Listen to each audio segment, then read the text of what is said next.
घमंड नाम बहुत छोटा है, पर अगर किसी व्यक्ति में आ जाए तो संसार में उस आदमी जैसा कोई नहीं होता। इस घमंड की वजह से संसार में बहुत सारे राजा, महाराजा, देव, दानव, राक्षस और मनुष्य न जाने कितने ही कुकर्म कर चुके और उनकी सजा भी उन्हें भोगनी पड़ी। इसी घमंड ने वेदों के ज्ञाता त्रिकालदर्शी लंकापति रावण को भी अपने वश में कर लिया और अंत में क्या मिला? सिर्फ मौत। यही घमंड एक बार अर्जुन को भी अपने ऊपर हुआ कि उसके समान इस संसार में दूसरा कोई धनुधर नहीं है। कुछ ऐसा ही घमंड हर एक आदमी में इस संसार में भी पाया जाता है। जब इस घमंड की छाया मानव बुद्धि पर पड़ती है तो उसके सोचने समझने की क्षमता खत्म हो जाती है और फिर वह अपने घमंड में ऐसा कुछ कर जाता है जिसका पछतावा उसे पूरी उम्र रहता है। अगर मनुष्य का सबसे बड़ा कोई दुश्मन है तो वो उसका अहंकार या घमंड ही है, जिसकी छाया पड़ने से मजबूत रिश्ते एक ताश के पत्तों के समान चुटकी में बिखर जाते हैं। इसलिए घमंड कभी मत करो। आज मैं आप सभी के लिए एक ऐसी ही कहानी लेकर आया हूँ जिसे सुनने के बाद आपका घमंड चूर चूर हो जाएगा। अतः वीडियो को अंत तक पूरा देखें। तो चलो वीडियो शुरू करते हैं। एक राज्य के राजा ने अपनी बढ़ती उम्र को देखकर यह फैसला किया कि वह राजपाट से संन्यास ले लेगा, परंतु उसका कोई पुत्र नहीं था जिसे वह राज्य सौंपकर अपनी जिम्मेदारियों से मुक्त हो सके।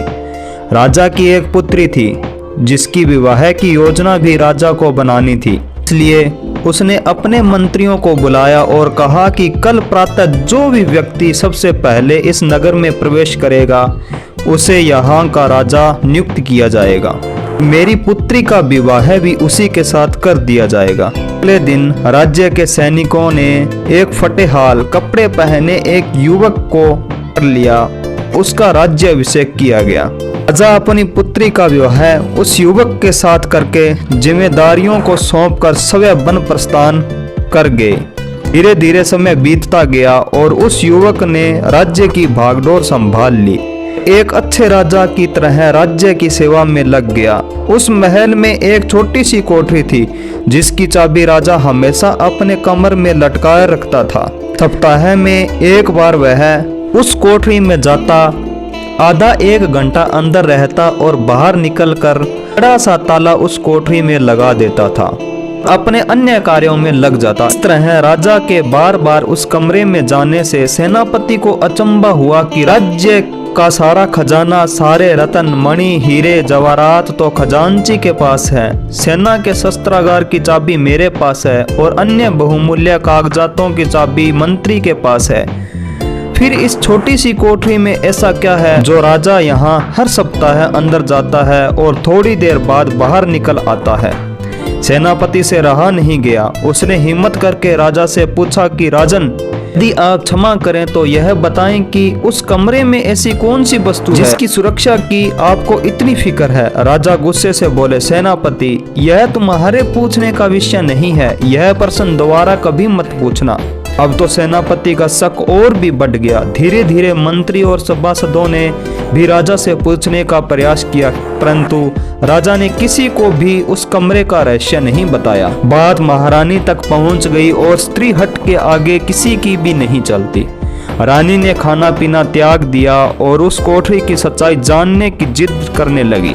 आखिरकार विवश होकर राजा, सेनापति व अन्य सभासदों को लेकर कोठरी के पास गए और दरवाजा खोला। जब कमरे का दरवाजा खुला तो अंदर कुछ भी नहीं था सिवाय एक फटे हुए कपड़े के जो दीवार की खूंटी पर लटका था। मंत्री ने पूछा, महाराज, यहाँ तो कुछ भी नहीं है। राजा ने उस फटे कपड़े को अपने हाथ में लेते हुए उदास स्वर में कहा कि यही तो है मेरा सब कुछ। जब भी मुझे थोड़ा सा भी अहंकार आता है तो मैं यहाँ आकर इन कपड़ों को देख लिया करता हूँ। मुझे याद आ जाता है कि जब मैं इस राज्य में आया था तो इस फटे कपड़े के अलावा मेरे पास कुछ भी नहीं था। तब मेरा मन शांत हो जाता है और मेरा घमंड समाप्त हो जाता है। तब मैं वापस बाहर आ जाता हूँ। आशा करता हूँ इस छोटी सी कहानी के माध्यम से आपको बहुत बड़ी सीख मिली होगी। अगर कुछ सीखने को मिला तो वीडियो को लाइक और चैनल को ज़रूर सब्सक्राइब करें। क्योंकि हम नित्य ही इस चैनल पर ऐसी ही मोटिवेशनल स्टोरियां लेकर आते रहते हैं। तो धन्यवाद दोस्तों, मिलते हैं ऐसी ही किसी रोचक कहानी के साथ।